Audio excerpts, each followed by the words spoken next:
17-year-old Zara Mitchell sits in first-class seat 2A, her hands trembling as she dials a number that will change everything. The flight attendant who just humiliated her storms down the aisle, unaware that the scholarship kid she just berated is about to ground this entire plane with a single phone call that will expose a conspiracy reaching the highest levels of corporate America. Before we dive into this incredible story of justice and empowerment, let me know where you're watching from in the comments below. Don't forget to hit that like button and subscribe for more inspiring stories of courage against injustice. What would you do if you witnessed discrimination like this on a flight?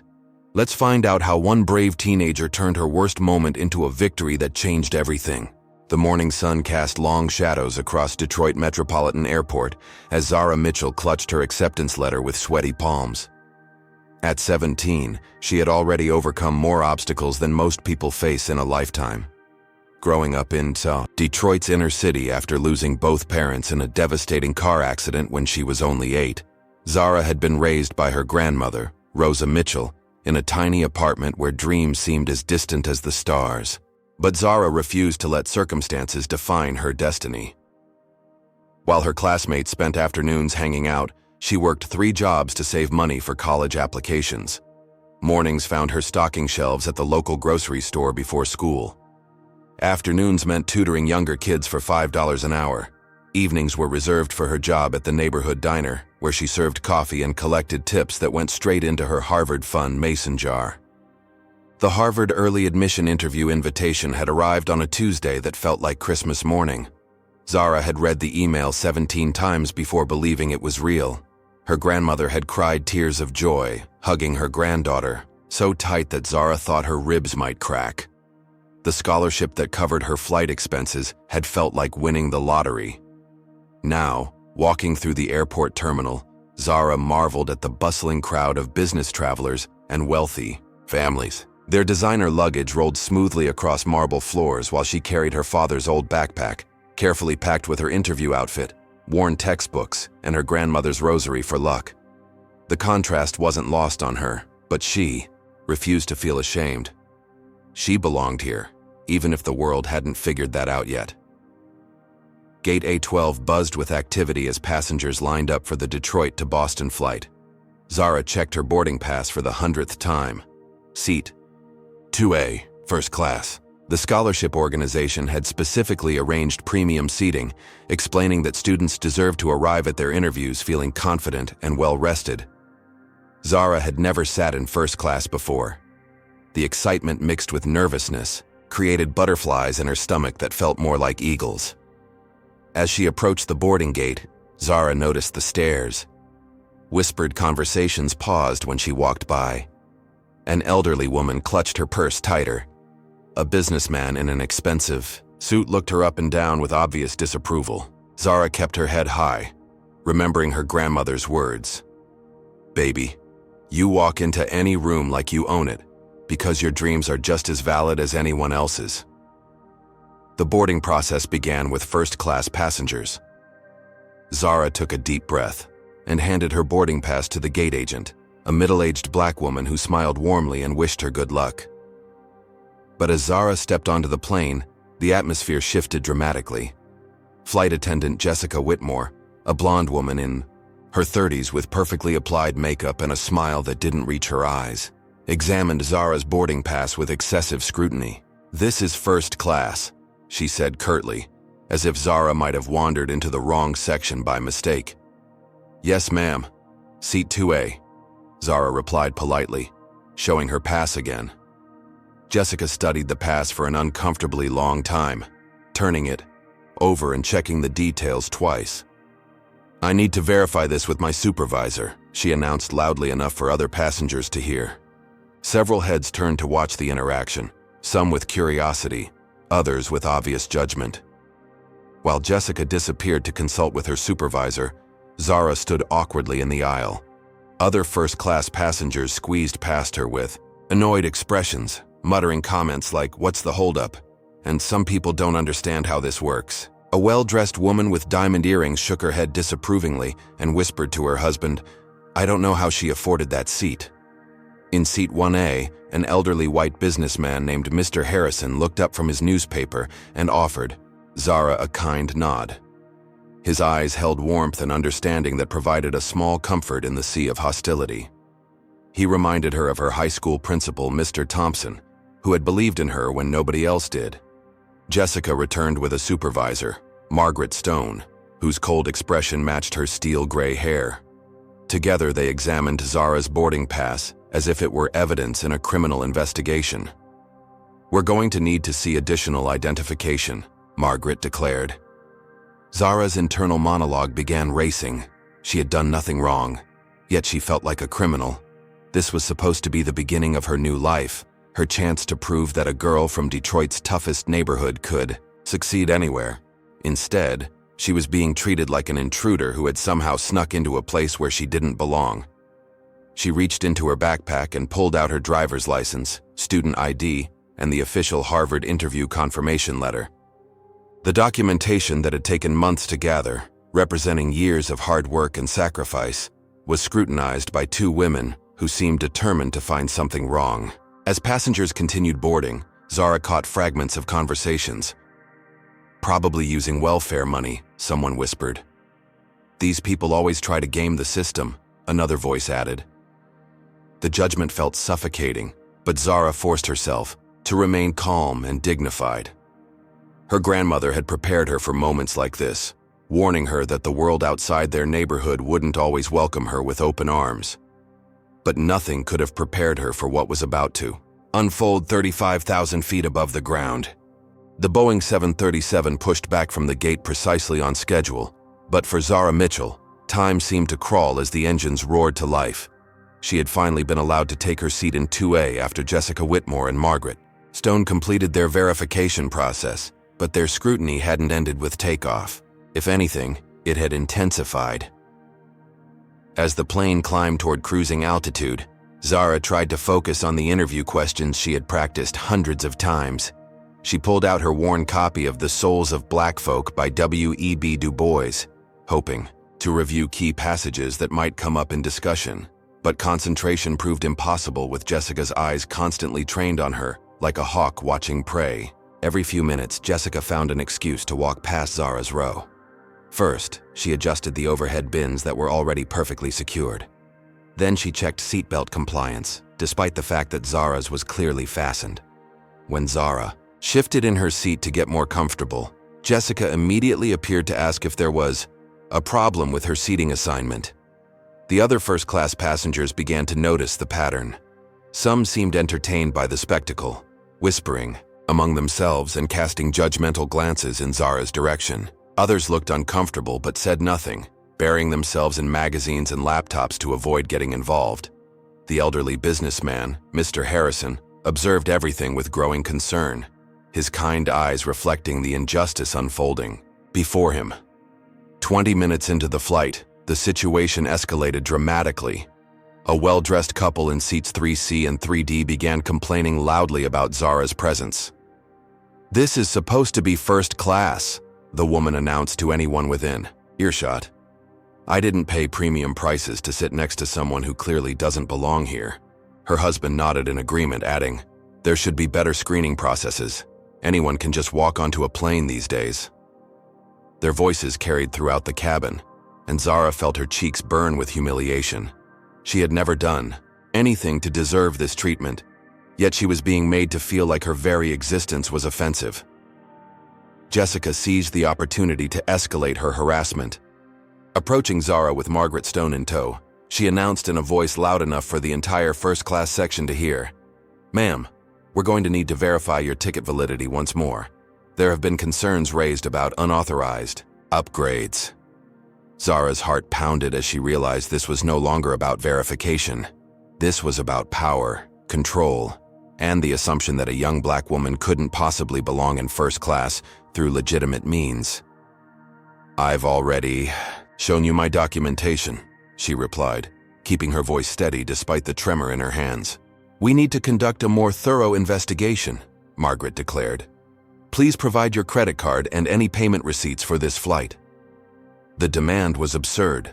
Zara had already explained that her scholarship organization had purchased the ticket directly. She had no credit card charges because she hadn't paid for the flight herself. But logic seemed irrelevant to Jessica and Margaret, who appeared determined to prove some imaginary wrongdoing. "I don't have payment receipts because I didn't purchase this ticket," Zara explained patiently. "As I mentioned before, the Mitchell Scholarship Foundation arranged my travel for the Harvard interview." Jessica's eyes narrowed.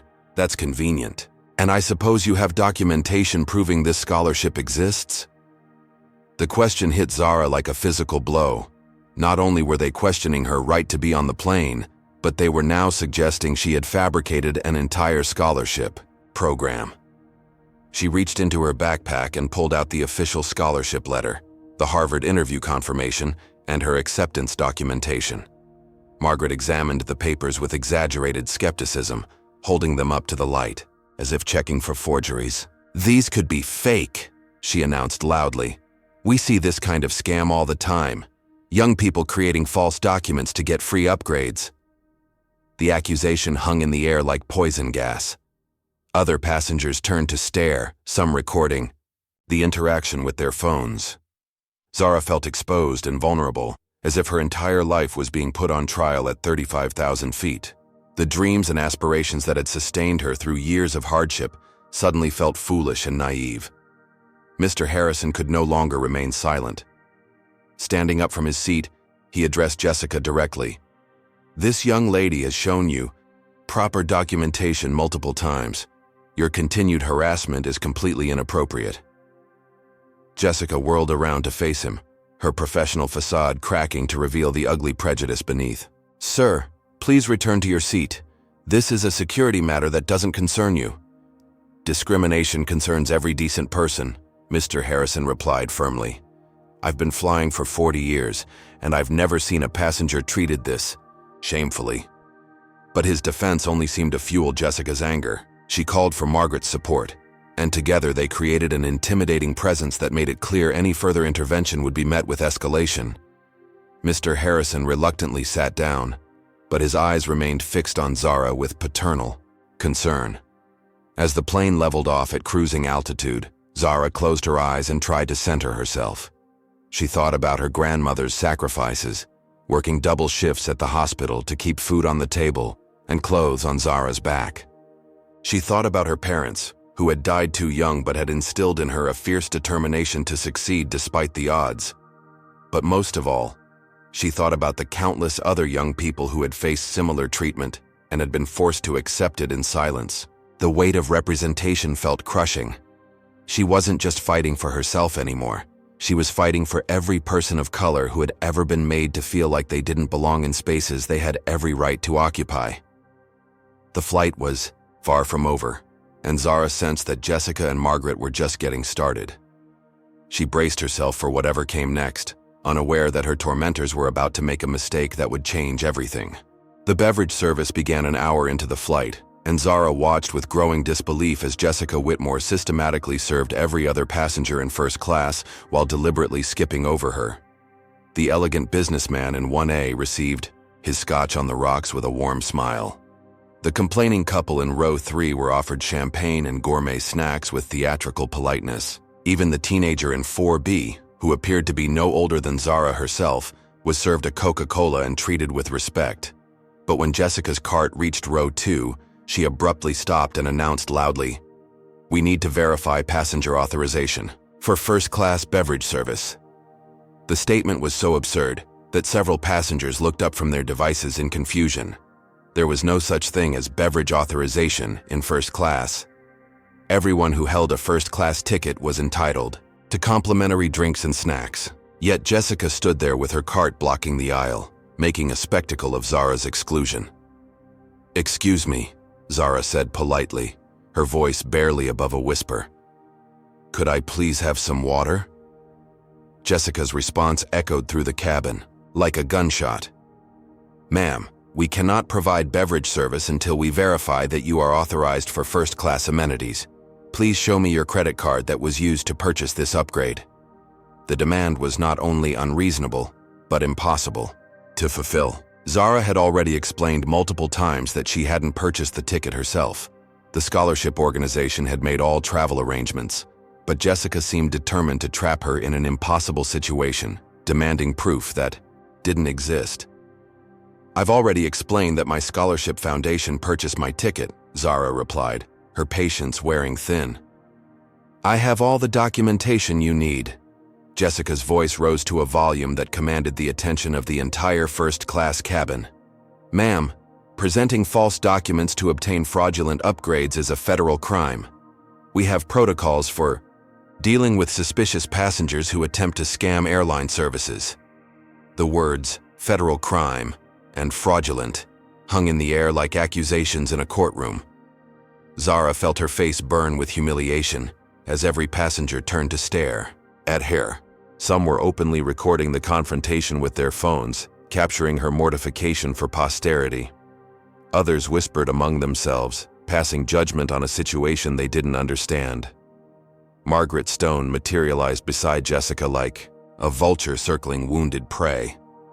"We're going to need to conduct a full investigation," she announced. "Please prepare to be relocated to the rear of the aircraft while we sort this out." The threat of being moved to economy class felt like the final insult. Zara had done absolutely nothing wrong. She had valid documentation, a legitimate reason for travel, and a first-class ticket that had been purchased through proper channels. Yet she was being treated like a criminal who had somehow infiltrated a space where she didn't belong. "I have a right to remain in my assigned seat," Zara said, her voice stronger now despite the tremor in her hands. "I've shown you all the documentation you've requested, and I haven't violated any airline policies." Jessica's laugh was cold and condescending. "Rights? Honey, you're on an airplane. The crew has absolute authority to ensure passenger safety and security. When we have concerns about fraudulent activity, we have the power to take appropriate action." What happened next would be seared into Zara's memory forever. Jessica picked up the intercom handset and made an announcement that could be heard throughout the entire aircraft. "Ladies and gentlemen, we have a security situation in first class that requires immediate attention. Please remain seated while our crew addresses concerns about unauthorized passenger accommodation." The announcement sent shockwaves through the cabin. Passengers in economy class craned their necks to see what was happening. Flight attendants from other sections hurried forward to assist. The air marshal, who had been seated inconspicuously in 12F, began making his way toward the front of the plane. Zara felt the walls closing in around her.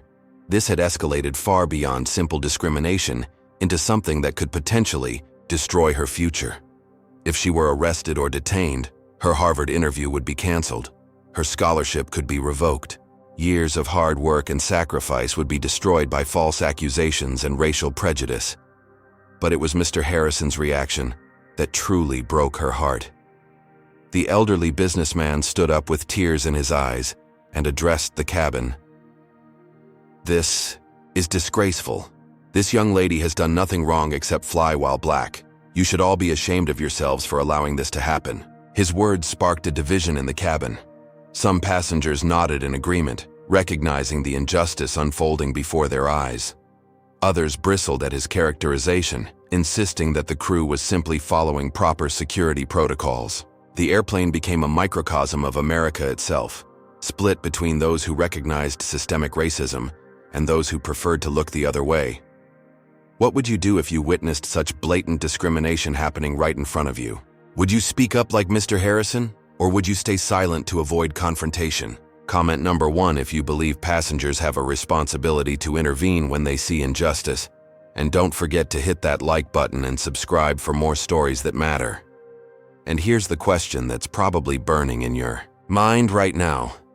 How could Zara possibly fight back against this overwhelming display of institutional power? What you're about to discover will shock you to your core. As the air marshal approached with handcuffs visible on his belt, Zara realized she was facing the most crucial moment of her young life. Everything she had worked for hung in the balance, and the odds seemed impossibly stacked against her. But sometimes, the most powerful people are those who appear to have no power at all. The air marshal, a stern-faced man in his 40s named Officer Bradley Chen, approached Zara's seat with the measured steps of someone trained to handle dangerous situations. But there was no danger here except the threat to a young woman's dignity and future. Jessica Whitmore had painted Zara as a security risk, using coded language that transformed an innocent teenager into a perceived threat. "Ma'am, I need you to come with me," Officer Chen said, his voice professionally neutral but tinged with reluctance. Even he seemed uncomfortable with the situation, but protocol demanded he respond to crew concerns about passenger safety. Zara's world tilted on its axis. She had never been in trouble with law enforcement in her life. Her grandmother had raised her to respect authority, work hard, and never give anyone a reason to question her character. Yet here she was, being treated like a criminal because of the color of her skin and the assumptions it triggered in narrow minds. "Officer, I haven't done anything wrong," Zara said, her voice cracking with emotion. "I have valid documentation for my seat. I'm traveling to a Harvard interview on a legitimate scholarship. Please, just look at my papers." But Jessica had already poisoned the well with her dramatic announcement about security situations and fraudulent activity. Officer Chen had been told he was dealing with a potentially dangerous passenger who was attempting to scam the airline. The complexity of racial bias and systemic discrimination couldn't be explained in the few minutes he had to assess the situation. "I understand your frustration," he said quietly, "but I need you to cooperate with the crew's request to relocate." The word relocate felt like a euphemism for exile. Margaret Stone stepped forward with barely concealed satisfaction, pointing toward the rear of the aircraft. "We've arranged a seat in the back where she'll be more comfortable," she announced, as if forced relocation were an act of kindness rather than punishment. The walk down the aisle became a parade of shame. Every passenger watched as Zara gathered her belongings and followed Officer Chen toward economy class. Some faces showed pity, others displayed satisfaction, and a few reflected the kind of righteous anger that Mr. Harrison had expressed. But none of that mattered now. The damage was done. Her new seat was 27E, a middle seat between two passengers, who had clearly heard the commotion and drew their own conclusions. The man in 27D, a heavy-set businessman with tobacco stains on his fingers, immediately pulled out his phone and began filming Zara's arrival. "Look what they caught trying to sneak into first class," he muttered to his companion, making sure his voice was loud enough for Zara to hear. The woman in 27F was even worse. She clutched her purse tightly and whispered to the passenger across the aisle. "I knew something was wrong when I saw her walking through the airport. These people always try to take what doesn't belong to them." Zara slumped into her seat, feeling smaller than she had ever felt in her life. The scholarship documents that had represented hope and opportunity now felt like worthless pieces of paper. The Harvard interview that had seemed like a gateway to a better future now felt like an impossible dream. How could she walk into that interview room with confidence when she had just been publicly humiliated and treated like a criminal? The psychological impact was devastating. Zara had spent years building up her self-confidence, learning to believe that she belonged in elite academic spaces despite her humble background. Her high school counselors had worked tirelessly to convince her that she was Harvard material. Her grandmother had sacrificed everything to give her opportunities. Yet 15 minutes of systematic humiliation had nearly destroyed years of careful confidence building. As the plane continued its journey toward Boston, Zara overheard Jessica and Margaret discussing the incident with other crew members. Their voices carried clearly through the thin cabin walls, and their words cut like knives. "These scholarship kids think they can game the system," Jessica was saying. "They get one break and suddenly think they're entitled to everything." Margaret's response was even more damaging. "I've seen it before. They create fake documents, claim victim status, and try to guilt their way into accommodations they haven't earned.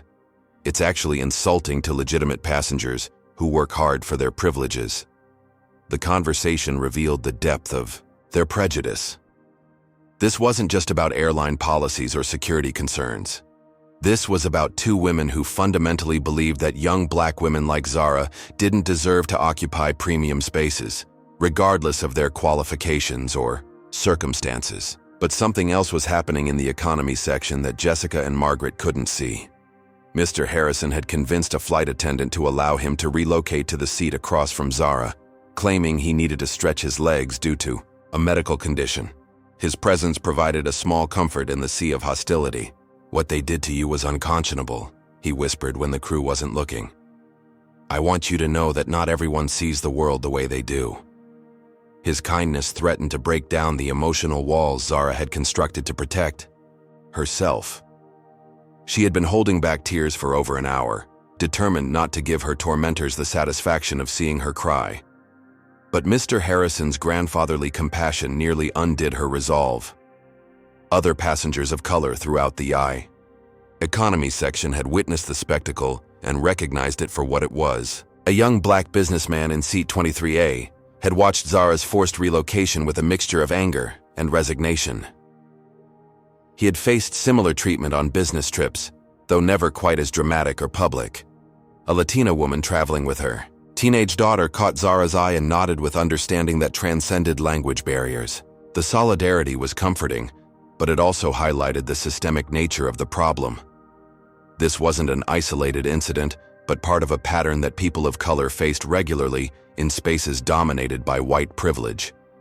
The airplane had become a laboratory for studying American racial dynamics, with all their complexity and pain laid bare at 35,000 feet.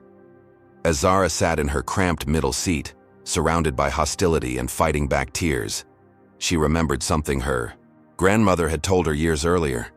"Baby, sometimes the world will try to convince you that you're not worthy of your dreams. But your worth isn't determined by other people's limitations. It's determined by your courage to keep fighting when everything seems hopeless." The memory sparked something deep within her, a reminder of strength she had temporarily forgotten. Zara reached into her backpack and felt around until her fingers found something that would change the trajectory of this entire nightmare. Hidden beneath her textbooks and interview materials was a business card she had kept as a memento from her summer internship. Little did Jessica Whitmore and Margaret Stone know that they had just made the biggest mistake of their careers. The scholarship kid they had humiliated and banished to the back of the plane was about to reveal a power they never could have imagined. Zara's fingers trembled as she pulled the business card from the depths of her backpack. The elegant cream-colored cardstock bore the embossed logo of Mitchell & Associates, one of the most prestigious civil rights law firms in America. But it wasn't just any business card. This one belonged to Marcus Washington, senior partner, and across the bottom, someone had handwritten a personal note. "Call anytime, for anything. Your father would be proud." The summer internship at Mitchell & Associates had been arranged through her high school's career program. Zara had assumed it was just another opportunity for inner-city students to gain work experience at prestigious firms. She had spent 8 weeks filing documents, organizing case files, and observing court proceedings, never knowing that she was walking in her father's footsteps. Thomas Mitchell had been the founding partner of Mitchell & Associates before his death in the car accident that had also claimed Zara's mother. He had built the firm from nothing, transforming it into a powerhouse that specialized in civil rights cases and corporate discrimination lawsuits. But Rosa Mitchell, Zara's grandmother, had kept this legacy hidden, determined to let her granddaughter succeed on her own merits rather than trading on her father's reputation. The truth had been carefully concealed in legal documents and trust fund paperwork that Zara had never seen. Her grandmother had wanted her to develop her own identity, to build confidence based on her own achievements rather than inherited privilege. The plan had been to reveal everything when Zara turned 18, giving her the choice of whether to embrace her father's legacy or forge her own path. But sitting in seat 27E, humiliated and degraded by people who saw her as nothing more than a scholarship kid trying to game the system, Zara realized that some secrets were too dangerous to keep. The business card in her hand represented more than just legal help. It represented justice, power, and the ability to fight back against the systemic racism that had just destroyed her confidence and nearly derailed her future. Her phone buzzed with a text message notification. It was from Marcus Washington himself. "Hope your Harvard interview goes well, kiddo. Your dad's spirit lives on in everything you do. Safe travels." The timing felt like divine intervention. Marcus had no idea what was happening on Flight 447, but his message reminded Zara that she wasn't alone in this fight. The civil rights movement wasn't just history, it was ongoing, and she was part of a legacy that demanded she stand up against injustice, no matter how powerful her oppressors seemed. As Zara scrolled through her contacts to find Marcus's number, she discovered something else that made her heart race. Her phone contained dozens of missed calls and text messages from the Mitchell & Associates main office. Apparently, the firm had been trying to reach her for days about urgent trust fund documentation that required her signature. The inheritance papers tucked away in her backpack suddenly took on new significance. Zara pulled them out and read them carefully for the first time. The numbers were staggering. Her father had not only founded one of America's most successful civil rights firms, but he had also accumulated a personal fortune worth over $50 million. The trust fund had been carefully managed and invested, growing substantially in the years since his death. But the money wasn't the most shocking discovery. As Zara read through the legal documents, she learned that Mitchell & Associates had been fighting discrimination cases against airlines for years. In fact, Skyline Airways, the very airline that was currently humiliating her, was facing a federal investigation for systematic racial profiling of passengers. The irony was almost too perfect to believe. Jessica Whitmore and Margaret Stone had chosen to target the daughter of the lawyer, whose firm was already building a case against their employer. They had no idea that their victim had inherited not just wealth, but also the legal firepower to destroy their careers and expose their discriminatory practices to the world. Zara's hands shook as she processed the magnitude of the situation. She wasn't just a powerless teenager being bullied by racist flight attendants.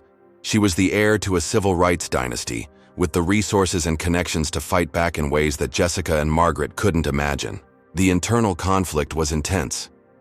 Part of her wanted to immediately reveal her identity and watch their faces as they realized the enormous mistake they had made. But another part of her, the part raised by her wise grandmother, recognized that this moment was bigger than personal revenge. This was an opportunity to document and expose systematic discrimination in a way that could create lasting change. As other passengers continued to stare and whisper about the troublemaker, who had been banished from first class, Zara made a decision that would transform her personal humiliation into a powerful force for justice. She would let Jessica and Margaret continue their harassment, documenting every word and action, building an ironclad case that would not only destroy their careers, but also force Skyline Airways to confront its discriminatory policies. The phone call she was about to make would set in motion a legal earthquake that would be felt throughout the entire airline industry.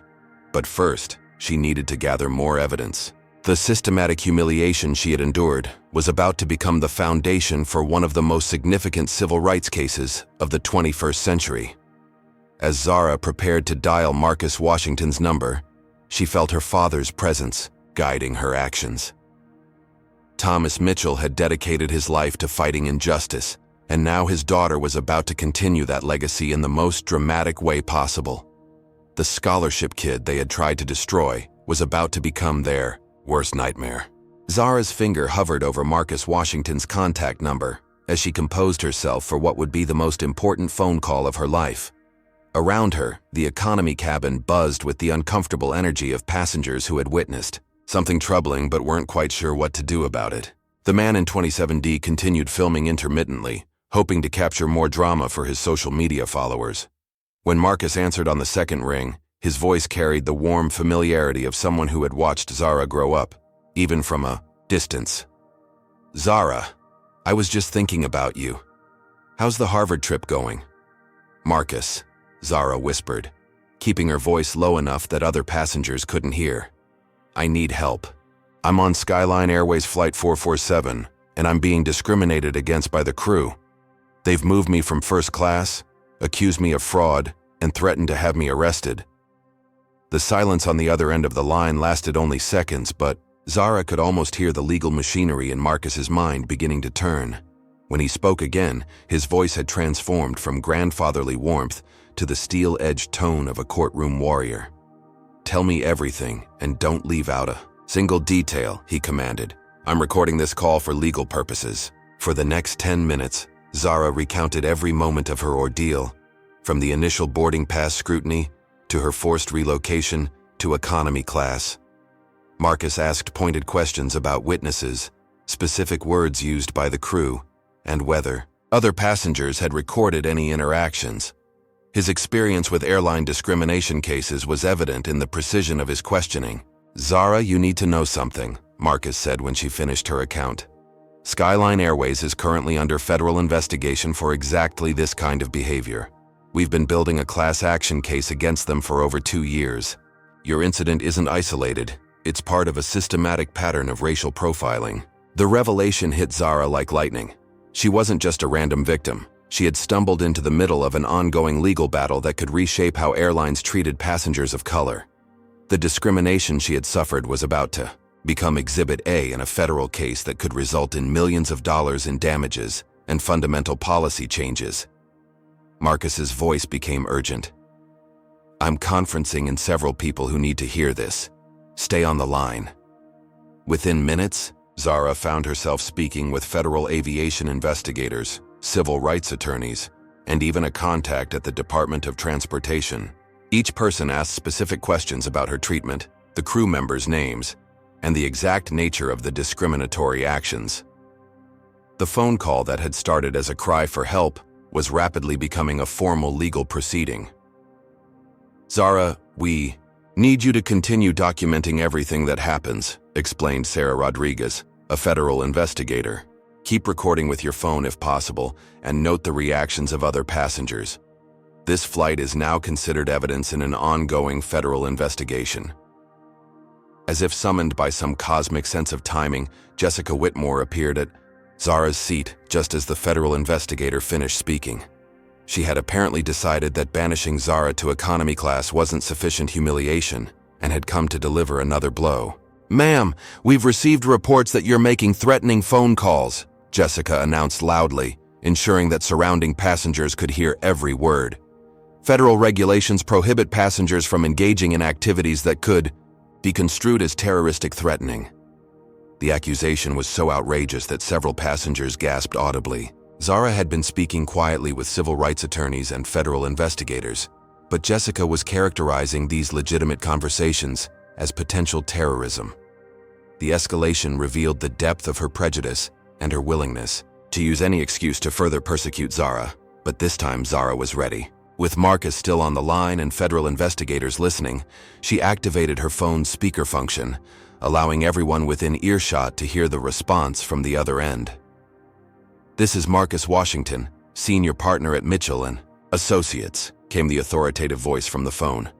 "I'm representing Ms. Mitchell in a federal discrimination case against Skyline Airways. Your continued harassment of my client is being recorded and will be used as evidence in our lawsuit." Jessica's face went white as she realized the implications of what she had just heard.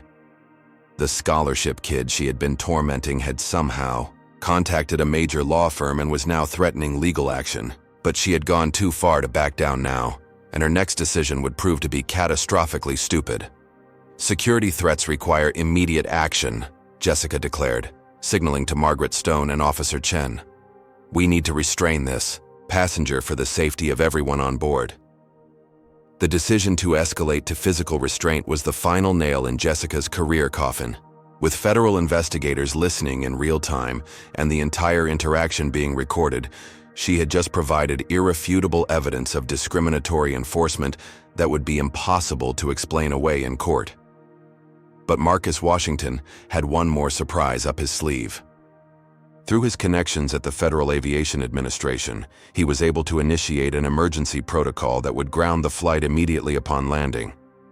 Air traffic control was already being notified that Flight 447 would be met by federal marshals, civil rights investigators, and a team of attorneys ready to take depositions from every witness. What's your take on how power dynamics can shift so quickly when the truth comes to light? Do you think Jessica realized the magnitude of her mistake when she heard that attorney's voice?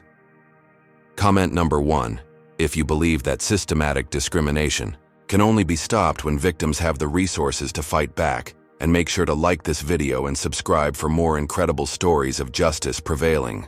The question that's probably racing through your mind right now is, how will the airline executives react when they discover their crew has just created a public relations nightmare that could cost them millions? As word spread through the aviation industry's communication networks, Skyline Airways corporate headquarters erupted into crisis mode. The CEO was being briefed on a situation that could destroy the company's reputation and result in the largest discrimination settlement in airline history. And at the center of it all was a 17-year-old girl, who had transformed from victim to victorious in the span of a single phone call. The emergency communication system at Skyline Airways corporate headquarters lit up like a Christmas tree as news of the developing legal crisis reached executive leadership. CEO Richard Blackstone was pulled out of a board meeting to take an urgent call from the company's general counsel, Patricia Valdez, who delivered news that would haunt the airline for years to come. "Richard, we have a catastrophic situation developing on Flight 447. Patricia's voice cracked with stress. "A passenger discrimination incident has escalated into a federal investigation with real-time monitoring by civil rights attorneys and FAA officials." Within minutes, a crisis team assembled in the boardroom, frantically pulling up passenger manifests, crew records, and flight communications. What they discovered painted a picture of institutional failure that went far beyond one problematic flight attendant. Jessica Whitmore and Margaret Stone had a documented history of complaints from passengers of color, yet no disciplinary action had ever been taken. Meanwhile, 35,000 feet above Ohio, the legal machinery continued to grind forward with devastating efficiency. Marcus Washington had assembled a team of attorneys and investigators who were building a case in real time, using Zara's continued experiences as evidence of systematic discrimination. The database search revealed patterns that shocked even seasoned civil rights investigators. Over the past 2 years, Skyline Airways had received more than 200 formal complaints about discriminatory treatment of minority passengers. Young black professionals had been questioned about their ability to afford business class seats. Latino families had been subjected to additional security screenings without cause. Muslim passengers wearing traditional dress had been removed from flights based on crew discomfort. But the most damning evidence came from internal company emails that were subpoenaed within hours of Zara's phone call. A federal judge had issued an emergency order allowing investigators to examine Skyline Airways' corporate communications, and what they found was a smoking gun that would make the case impossible to defend. Email chains between crew management and executive leadership revealed deliberate policies targeting passengers who didn't fit the profile of typical first-class travelers. Training materials instructed crew members to be especially vigilant when young people of color occupied premium seats, suggesting they were more likely to be using fraudulent means to secure upgrades. The conspiracy reached shocking depths. Marketing executives had explicitly discussed strategies to maintain the exclusivity of first-class service by discouraging certain demographic groups from purchasing premium tickets. Customer service representatives had been trained to create additional barriers for minority passengers seeking seat upgrades or service accommodations. As federal investigators dug deeper, they discovered that Zara's case was not unique, but part of a broader pattern of systematic exclusion. A Harvard business student named Marcus Thompson had been removed from a first-class seat the previous month after crew members questioned his student status and demanded proof of payment. A young black doctor traveling to a medical conference had been accused of stealing someone else's boarding pass when she attempted to board with a first-class ticket her hospital had purchased. The scope of the discrimination was staggering.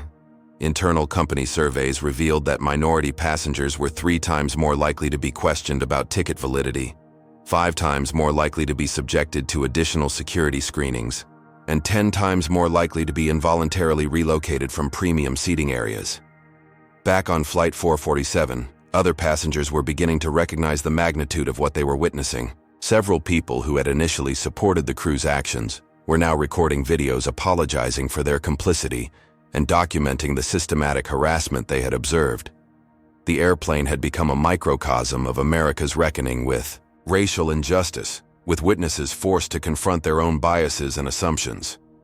Mr. Harrison had spent the flight documenting everything he observed, taking detailed notes about crew behavior, passenger reactions, and the timeline of discriminatory actions. As a retired federal judge, he understood the legal significance of contemporaneous documentation and was building a witness testimony that would be impossible to discredit.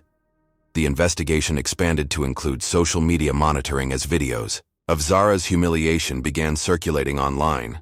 Passengers had uploaded clips showing her forced relocation from first class, the confrontational interactions with crew members, and the false accusations of terrorism.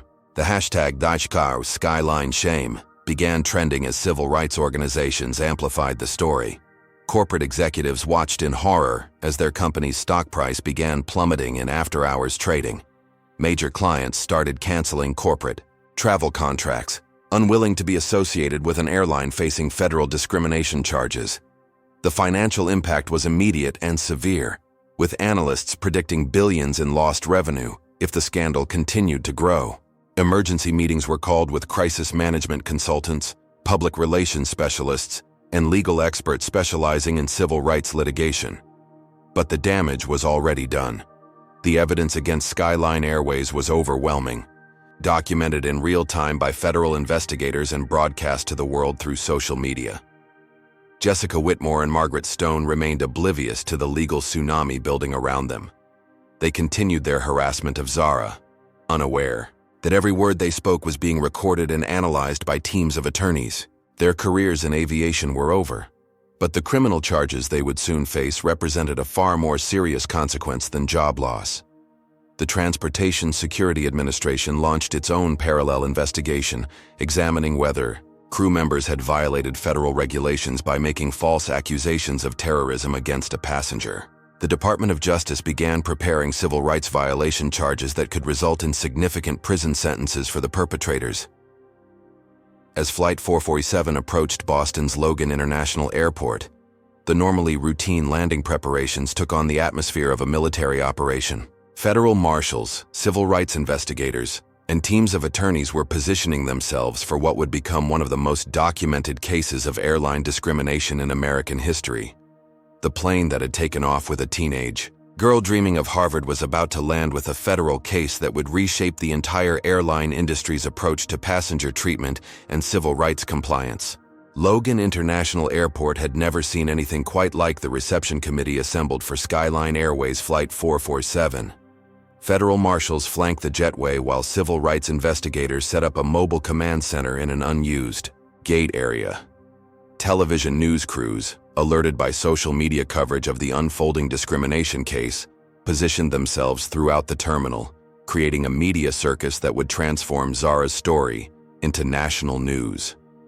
Inside the aircraft, tension reached a breaking point as passengers realized they were landing into something far bigger than a routine flight. Jessica Whitmore and Margaret Stone huddled with the captain in hushed conversations, finally beginning to understand the magnitude of their mistake as corporate headquarters desperately tried to reach them through emergency communication channels.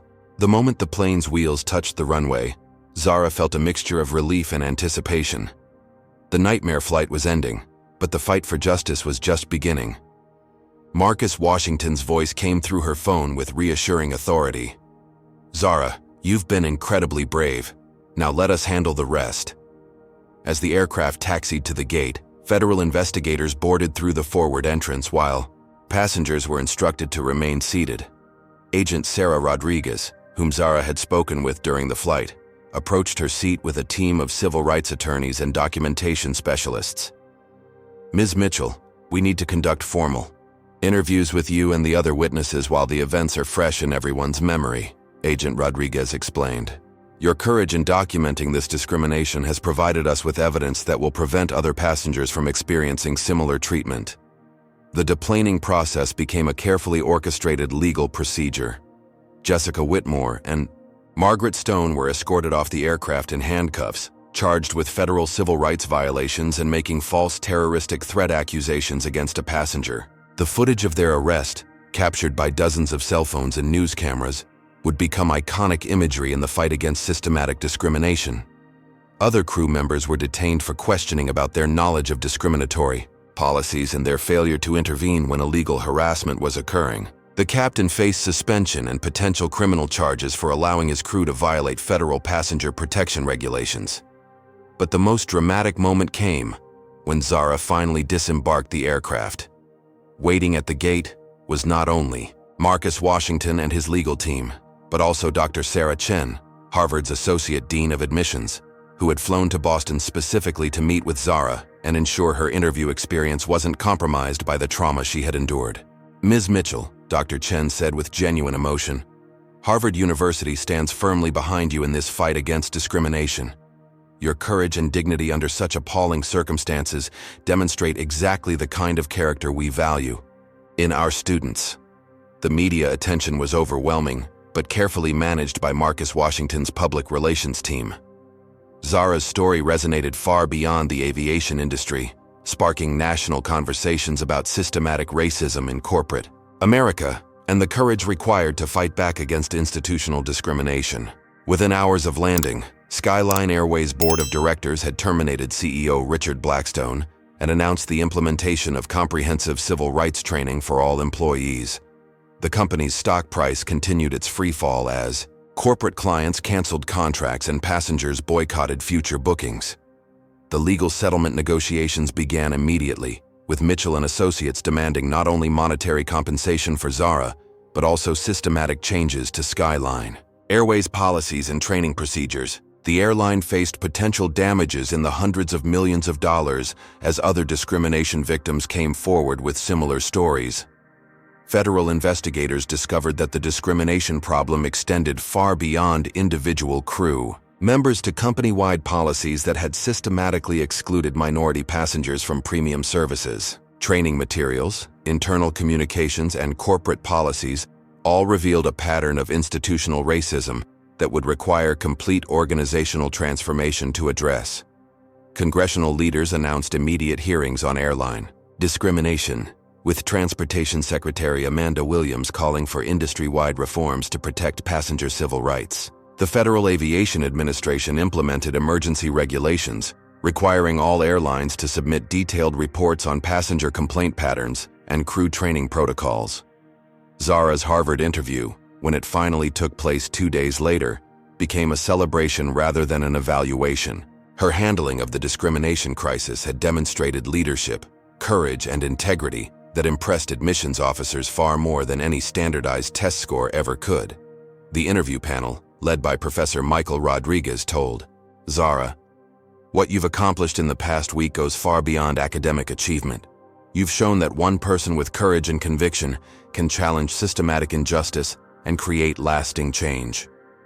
Mr. Harrison, who had become an unexpected ally and father figure during the ordeal, attended Zara's Harvard interview as a character witness. His testimony about her grace under pressure and moral courage provided powerful evidence of her readiness for the challenges of elite academic and professional environments. The criminal trial of Jessica Whitmore and Margaret Stone became a landmark case in civil rights law. Both women were convicted of federal discrimination charges and sentenced to significant prison terms, sending a clear message that systematic racism would face serious legal consequences. The civil lawsuit against Skyline Airways resulted in a record-breaking settlement that not only compensated Zara and other victims, but also funded a comprehensive civil rights monitoring program for the entire airline industry. The Thomas Mitchell Foundation for Travel Equality, established with settlement funds, became a permanent watchdog organization protecting passenger rights. 6 months after Flight 447 made international headlines, Zara Mitchell stood in Harvard Yard surrounded by autumn leaves and a sense of purpose she had never imagined possible. The discrimination incident that had nearly destroyed her confidence had instead launched her into a role as one of America's most prominent young civil rights advocates. The Mitchell and Associates settlement with Skyline Airways had reached $57 million, the largest airline discrimination payout in American history. But Zara had insisted that the majority of the funds be used to establish the Thomas Mitchell Foundation for Travel Equality, ensuring that future victims of discrimination would have the resources to fight back against institutional racism. Her Harvard experience had exceeded every expectation. Professors competed to have her in their classes, recognizing that her real-world experience with systematic discrimination provided insights that couldn't be taught from textbooks. Her freshman year paper on institutional racism in corporate America became required reading in civil rights law courses across the country. The foundation's impact had been immediate and transformative. Within months of its establishment, 3 major airlines had voluntarily implemented comprehensive civil rights training programs rather than risk the kind of public relations disaster that had destroyed Skyline Airways' reputation. Flight crews throughout the industry now understood that discrimination would face swift and severe consequences. Jessica Whitmore and Margaret Stone had been sentenced to 2 years in federal prison for civil rights violations, and both had been permanently banned from working in the aviation industry. Their convictions sent a clear message that individual acts of discrimination carried serious legal penalties, fundamentally changing the culture of airline employment. The broader legal impact extended far beyond aviation. The precedent set by Zara's case had been cited in discrimination lawsuits against hotels, restaurants, retail stores, and other service industries, creating a new standard for corporate accountability in civil rights compliance. Congressional hearings had resulted in the Civil Rights in Transportation Act of 2025, comprehensive legislation that established federal monitoring systems for discrimination in all forms of commercial transportation. The law required regular audits of passenger treatment patterns and mandated swift penalties for companies that showed systematic bias. But perhaps the most meaningful change was personal.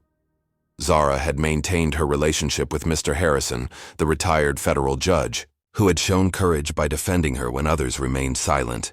He had become a mentor and grandfather figure, guiding her through the complexities of sudden fame and legal advocacy.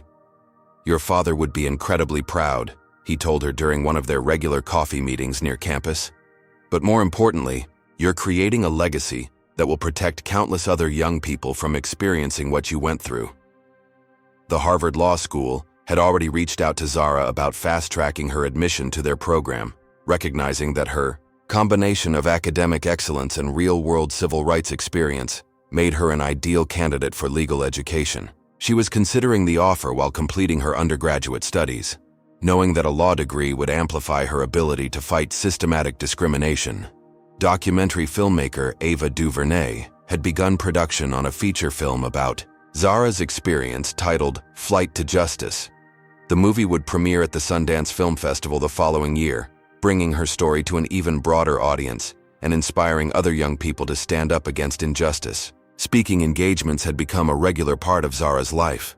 She addressed corporate conferences about unconscious bias, spoke at civil rights rallies about the importance of documenting discrimination, and visited high schools to encourage students from disadvantaged backgrounds to pursue their dreams despite systematic obstacles. Her grandmother, Rosa Mitchell, had finally revealed the full truth about Thomas Mitchell's legacy and the family's history of fighting for civil rights. The reunion with her father's memory had been emotional and empowering, connecting Zara to a tradition of activism that stretched back generations. The scholarship program funded by the settlement had already helped dozens of minority students access educational opportunities they couldn't have afforded otherwise. Each recipient was required to spend time volunteering with civil rights organizations, ensuring that the foundation's impact would multiply through future generations of activists. But Zara's greatest satisfaction came from the letters she received from other young people who had faced discrimination and found courage in her example. A young Latino student had successfully challenged discriminatory treatment at a luxury hotel. A black teenage athlete had fought back against biased officiating and won policy changes in his sport's governing body. The ripple effects continued to spread throughout American society. Corporate America had been forced to confront the reality that systematic discrimination carried serious financial and legal consequences. Training programs, policy changes, and cultural shifts were occurring across industries as companies scrambled to avoid becoming the next Skyline Airways. As Zara prepared for final exams during her freshman year, she reflected on how dramatically her life had changed since that terrible day on Flight 447. The humiliation and trauma had been transformed into purpose and power, demonstrating that sometimes the worst experiences can become catalysts for the most meaningful change. Her phone buzzed with a text message from Marcus Washington. "Zara, we just received confirmation that the Supreme Court will hear arguments in the Mitchell Foundation's case against discriminatory AI algorithms in hiring. Your father's firm continues to break new ground thanks to your courage." The future stretched ahead with unlimited possibilities. Zara knew she would spend her life fighting against systematic discrimination, whether through law, advocacy, or public service. The scared 17-year-old who had been humiliated on an airplane had grown into a confident young woman who understood her power to create lasting change. Looking back at that transformative flight, Zara realized that Jessica Whitmore and Margaret Stone had unknowingly done her an enormous favor. Their discrimination had awakened a sleeping giant, unleashing forces that would protect countless future victims from similar treatment. The scholarship kid they had tried to destroy had become their worst nightmare. A wealthy, powerful, and determined advocate for civil rights who would never stop fighting against the kind of systematic racism they had represented. Justice had been served, but more importantly, a new generation of civil rights leadership had been born. Zara Mitchell's extraordinary journey teaches us profound lessons about courage, justice, and the power of standing up against discrimination. Her story demonstrates that systematic oppression thrives when good people remain silent, but crumbles when individuals find the strength to fight back. The most important lesson is that our backgrounds don't define our worth or potential. Despite facing humiliation and prejudice, Zara never allowed others' limited perspectives to diminish her self-belief. Her experience reveals how discrimination often operates through institutional policies and unconscious bias, rather than overt hatred. The airline's systematic targeting of minority passengers shows how prejudice can become embedded in corporate culture, affecting countless victims over time. However, Zara's response proves that one person's courage can expose these patterns and create lasting change. The story also highlights the importance of allies like Mr. Harrison, who used his privilege and position to support justice. His intervention reminds us that combating discrimination requires collective action from people of all backgrounds. Finally, Zara's transformation from victim to advocate illustrates how our most painful experiences can become sources of purpose and power, inspiring others to pursue their dreams despite seemingly impossible obstacles. What would you do if you witnessed discrimination like this happening in your community? How can we all become better allies in the fight against systematic racism? Share your thoughts in the comments below, and let us know if you've ever had to stand up against injustice in your own life. Don't forget to like this video if Zara's story inspired you, subscribe for more incredible tales of courage and justice, and share this story with someone who needs to hear that standing up for what's right can change the world. Your voice matters, your courage counts, and together we can create a more just society for everyone. Thank you for joining us on this incredible journey from discrimination to triumph. And remember that sometimes the most powerful people are those who refuse to accept injustice, no matter how impossible the odds may seem.